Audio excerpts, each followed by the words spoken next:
बिस्मिल्लाहिर्रहमानिर्रहीम। मैं हूँ ज़ीशान हैदर और आप देख रहे हैं शान एकेडमी चैनल।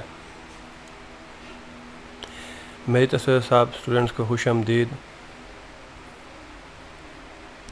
मैं आपको पढ़ा रहा हूँ BSc की book calculus with analytical geometry का चैप्टर नंबर 7 और इसकी एक्सरसाइज हम कर रहे हैं 7.5। आज हम जो क्वेश्चन करेंगे वो हमारा क्वेश्चन है question number 7।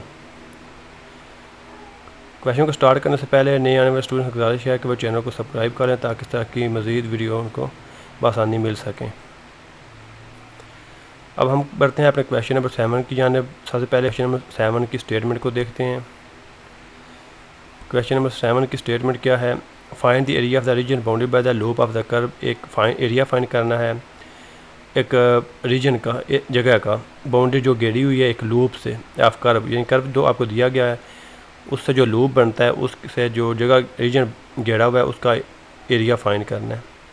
The curve is symmetric about x axis. और ये कर्व जो है ना ये एक्स एक्सिस के सिमेट्रिक है, यानी कि एक्स एक्सिस के लॉन्ग होगा और जितना एक्स एक्सिस के ऊपर होगा इतना ही ये नीचे भी होगा, यानी कि सिमेट्रिक होगा। ठीक है जी। अब वो कर्व कौन सा है? वो कर्व ये है 3a y के equal to x into x minus a का होल स्क्वायर। ये एक कर्व है, यानी कि ये इक्वेशन की फॉर्म में है, रकम की फॉर्म में है, मुसावात की फॉर्म में। अब आपको पता होना चाहिए कि एक कर्व जो एक रकम की शक्ल में होता है उसका कोई एक शक्ल ग्राफिकल एक शेप भी होती है। सबसे पहले इस कर्व को हमने ग्राफिकली ड्रा करना है कार्टेशियन कोऑर्डिनेट प्लेन के ऊपर, और वो भी अलॉन्ग एक्स एक्सिस के सिमेट्रिक फॉर्म में। ठीक है जी। फिर उससे जो एरिया बनेगा उसके बाउंड्री में, उसका जो हमने जो रीजन उसके बाउंड्री में बनेगा उसका हमने एरिया फाइंड करना है। यहाँ पे एक लफ्ज़ है लूप। लूप कहते हैं चक्कर को, यानी कि ये जो कर्व है ये चक्कर की फॉर्म में बनेगा, यानी इसकी शक्ल एक गोलदारे की शक्ल में मिलती जुलती होगी। अब हम मूव करते हैं अपने सॉल्यूशन की तरफ। सॉल्यूशन देखते हैं हमारा। सबसे पहले हम कार्टेशियन कोऑर्डिनेट प्लेन ड्रा करते हैं, उसके लिए हम एक्स एक्सिस लाइन लगाते हैं, फिर हम वाई एक्सिस लाइन लगाते हैं। ये हमारी वाई एक्सिस लाइन है। अब इसके ऊपर हमने ये जो हमें कर्व दिया गया है 3a y का square equal to x into x minus a का होल स्क्वायर, ये जो रकम दी गई है, ये जो कर्व दिया गया है, इसको हमने इस ग्राफिकल शेप इसकी ड्रा करनी है। वो ये है, इसकी ग्राफिकल शेप ये बनती है। ठीक है जी। अब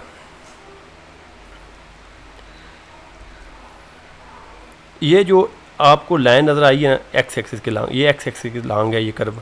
और जो मैंने अभी जो रीजन मैंने अभी शेडेड किया है, मैंने फिल किया है, देखें ये जितना बनता है इतना ही एक्स एक्सिस के ऊपर है और इतना ही जो अभी फिल नहीं हुआ उतना ही नीचे है, तो इसको हम सिमेट्रिक फॉर्म बोलते हैं।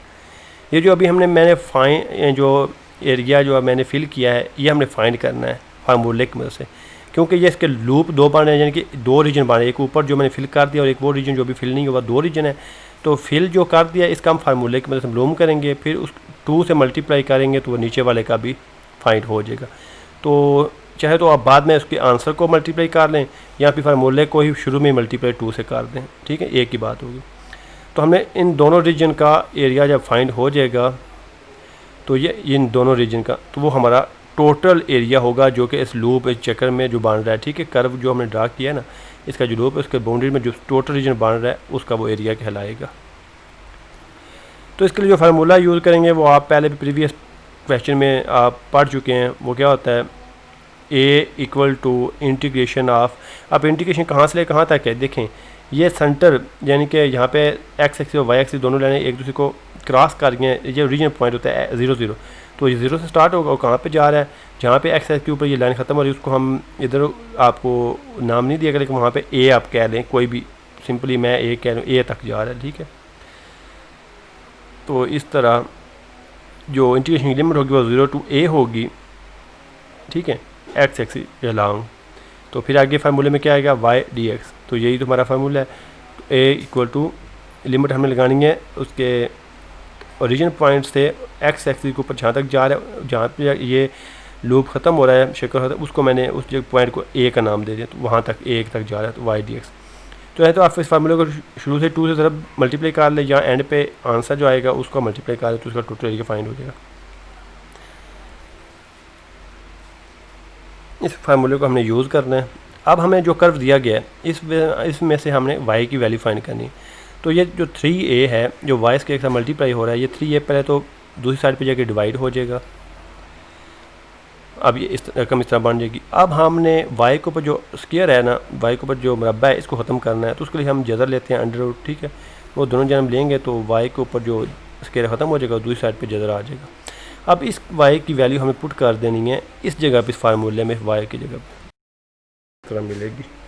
जब हमें रकम अब इस तरह मिलेगी, ठीक है, ये 2 को मैंने अभी यहाँ से शुरू में मल्टीप्लाई कर दिया, ठीक है, ताकि हम टोटल एरिया फाइंड हो जाए। बाद में जब आप चाहें तो पहले आंसर निकालें, फिर 2 से उस आंसर को 2 से मल्टीप्लाई कर दें, एक ही बात है। अब ये एक्स के ऊपर तो जज़र रहेगा, लेकिन जो x माइनस a का होल स्क्वायर है ना वो जज़र से ख़त्म हो जाएगा, तो ये रकम इस तरह बन जाएगी। तो 3a के ऊपर नीचे भी जज़र आएगा। अब 3 जज़र अंदर जो 3 है इसको हम बाहर निकाल लेते हैं, तो ये 2 के नीचे आ जाएगा।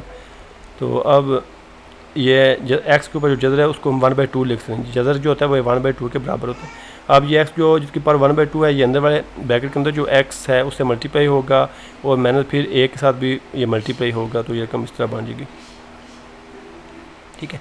बाहर वाली रकम तो सेम आ रही है, जो a = 2/√3 है, ये तो सेम आ रही।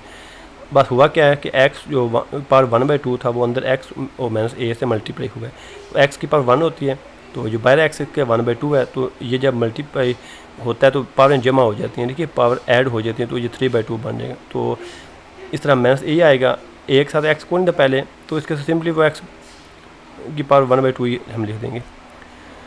आगे मज़ीद बढ़ते हैं, ठीक है। अब हम यहाँ पे इंटीग्रेशन कर दिया, ठीक है। इंटीग्रेट करके तो ये a = 2 /√3 है, ये तो सेम कांस्टेंट है, ये तो वैसे ही आ जाएगा। और लेकिन यहाँ पे जो जज़र इंटीग्रेशन की लामत आ रही है ना, ये यहाँ पे नहीं आनी चाहिए, ये थोड़ी यहाँ पे लिख दीजिए, ये यहाँ पे, क्योंकि अब इंटीग्रेशन हो चुकी है, पावर रूल लग चुका है, अब ये ख़त्म हो गया, तो अब यहाँ पे ब्रैकेट आनी चाहिए थी। तो इस तरह इसको मज़ीद जब सॉल्व शॉर्टकट करेंगे तो ये 5/2 जो बटे के नीचे ये ऊपर जाके उल्ट हो जाता है, 2/5 हो जाएगा। इसी तरह ये 3/2 है, ये भी उल्ट होकर 2/3 हो जाएगा। अब इसका हम इसको जो ब्रैकेट के अंदर रकम है बाय रकम तो सेम लिखेंगे, a = 2 /√3 है, लेकिन जो ब्रैकेट के अंदर रकम है इसका हम क्या, इसमें हम जहाँ पे x है ना वहाँ पे पहले a पुट कर देंगे, फिर -0 पुट कर देंगे, तो हमारे पास ये रकम इस तरह बन जाएगी। अब हम इसका अंदर एलसीएम ले लेंगे कि 5 और 3 का एलसीएम क्या होता है, 15 होता है। 15 एलसीएम इसका लेंगे तो ये एलसीएम हमारा आ जाएगा। अब 6a की पावर 5/2 - 10a की पावर 5/2 है, तो ये -4 a की पावर 5/2 आ जाएगी, ठीक है जी। ऊपर तो नीचे 15 आएगा ऐसे, ये माइनस बाय निकालेंगे और 4 2 8 हो जाएगा। अब ऊपर 8 a की पावर 5/2 ये बन जाएगा, नीचे 15 को जब ये हम नीचे वाली रकम से मल्टीप्लाई कर लेंगे, तो ये a की पावर जो 1/2 है ना, ये ऊपर वाली 1 5/2 से कैंसिल हो जाएगी, माइनस हो जाएगी, तो a की पावर सिर्फ 2 रह जाएगी, और ये 15 बाहर आ जाएगा, और जजन 3 आ जाएगा, और ऊपर जो 4 2 8 था माइनस 7 आ। तो this is required solution of this. क्या ये टोटल एरिया हमने फाइंड कर लिया है। अगर आपको ये वीडियो अच्छी लगी है तो वीडियो को ज़रूर लाइक कीजिएगा।